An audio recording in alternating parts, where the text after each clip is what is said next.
Okay, PBA update mga katropa and TNT update po. Ayan na po, 0-2 na po tayo mga katropa.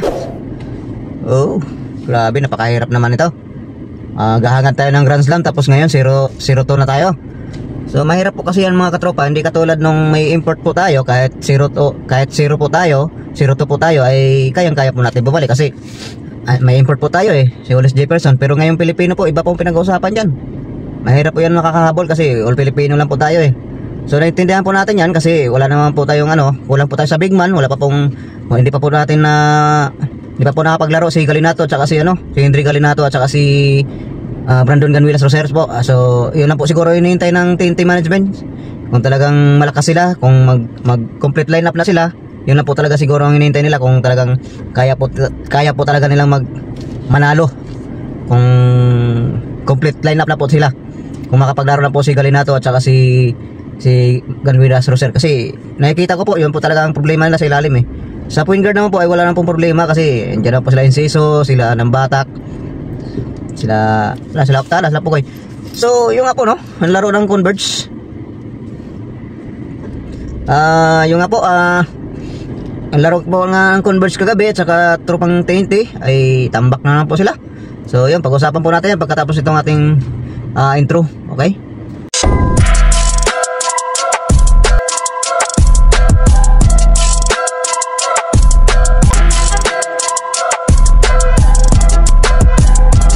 Those big hands.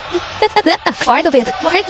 As Octana, look at this. Aggressive start for Calvin Octana. I think Octana, look at that. As you mentioned, excellent pump fake.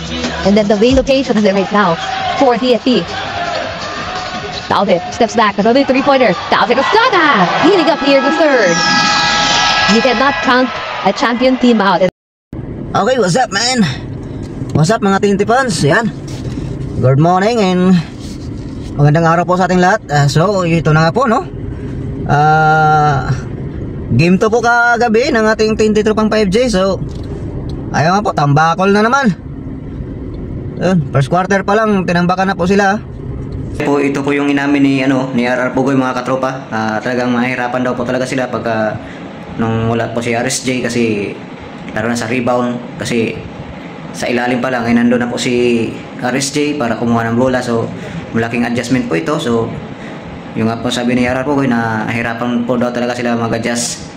So stress daw po sila ngayon. So alam ko makaka-adjust din yan sila. So yun lang po mga TNT fans, ang sinabi ni RR Pugoy. Basahin nyo lang po, ilalatag natin yan dyan sa screen. Okay? At yung nga pala mga TNT fans, congratulations nga pala kay RR Pugoy na nanganak po yung asawa niya. So buti nga, sabi nga ni RR Pugoy, buti nga ay nakalaro pa siya dahil konti lang daw po ang tulog niya dahil galing nga po sila sa sa hospital kasi nga nanganak nga po yung asawa niya. So congratulations sa iyo Sir RR Pugoy. God bless, sana ay maging healthy ang iyong anak, makuha ninyo ang Grand Slam. So yun na po at maraming salamat. So ano po ang mahirap po yan kasi tambak na po tayo. So 0-2 na po tayo, 0-2. So siguro po ay kailangan magpanik na yung TNT management dyan kasi 0-2 na po yung standing natin. Hindi po pwedeng ganyan kasi all Pilipino po tayo. Buti kung may import po tayo, kahit mga 0-2 tayo nung nakaraan, ay kaya po nating makabalik kasi meron po tayong RSJ na kayang buhatin talaga yung ating team. Ayan, parang naniniwala na ako dun sa mga sinabi sa ating mga haters na parang asa lang sa import talaga yung team natin, TNT tropang 5G. So yung nga po ikwento natin yung laro kagabi. So napakalamya ng laro nila nung first quarter pa lang mga tol, mga TNT fans. So kaya natambakan po sila agad. Kaya naman nila. So talagang lupay-pay pa yung katawan nila. Wala pa talaga yung laro nila. Hindi pa talaga natin nakita yung tunay na laro ng TNT tropang 5G. So ayun, nung third quarter kasi first half pa lang talagang tambak na sila 20 na yata tambak niyan first half. Tapos tingnan mo nga yan yung grabe na tambak. Tapos pagdating ng third quarter doon, medyo nakita natin yung run ng TNT, para nakita natin yung laruan nila doon. So saglit lang, kaso munti ka na sana kasi nakahabol na po sila eh. Bumaba na po ng sa from to tambak na 20 plus ba yun o 20. Ayun, nababa nila ng limang lamang na lang ba ng Converse at saka o anim na lang ang lamang. So yung nga po na sayang na kinapos na po talaga pagdating ng fourth quarter. Kasi lumabas po yung redeem ni ni Optana sa 3. Naka-5 sunod-sunod si Optana doon, back to back 3. So yun andun na, nakita na po natin yung sa fourth quarter, yung laro ng TNT Tropang Giga. So kulang lang po talaga sila sa depensa at puro turnover. Yan po yung nakikita natin ngayon. So at kulang po talaga sila sa big man, kasi si Poy Iram lang saka si Kelly Williams ang big man natin, kasi wala pa po si Henry Galinato at saka si Brandon Ganvilas Roser. Ayun, pero siguro makikita po natin yan kung makapaglaro na yan dalawang big man natin. Yan lang po siguro talaga ang hinihintay ng TNT management, kung talagang kaya po nilang manalo ng All Filipino, kung makakomplete po natin yung ating lineup. So kung makompleto yung lineup na yan, tapos ganun pa rin ang resulta, ay nako, wala nang pag-asa yan.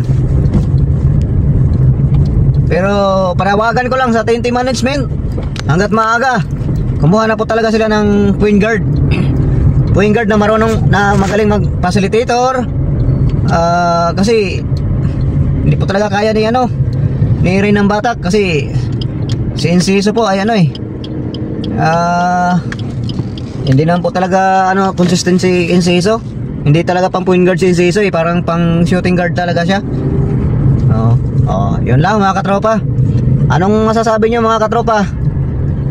Kaya pa ba ng TNT Tropang 5G na na manalo? Kaya nilang makapag Grand Slam? Sa tingin nyo mga TNT Tropang 5G, mga TNT fans, yan, kaya? So yan po ang tanong natin. Kaya ng TNT Tropang 5G na manalo nang walang RSJ? So i-comment nyo lang po yan sa baba at babasahin natin yan mga TNT fans. So pupuktaktahin na naman tayo ng mga mga haters nito. Okay, yun lang po. Maraming salamat, at ngayon na po tayo nakapag-vlog ulit kasi medyo na-busy tayo nung nakarang araw. So maraming salamat po sa inyong panonood mga TNT fans. Ayun, sa mga hindi po mga TNT fans dyan na naliligaw lang po dito sa ating YouTube channel, mag-subscribe na rin po kayo at pa-like and share na rin po ng ating channel. At maraming salamat po and God bless all. Bye bye.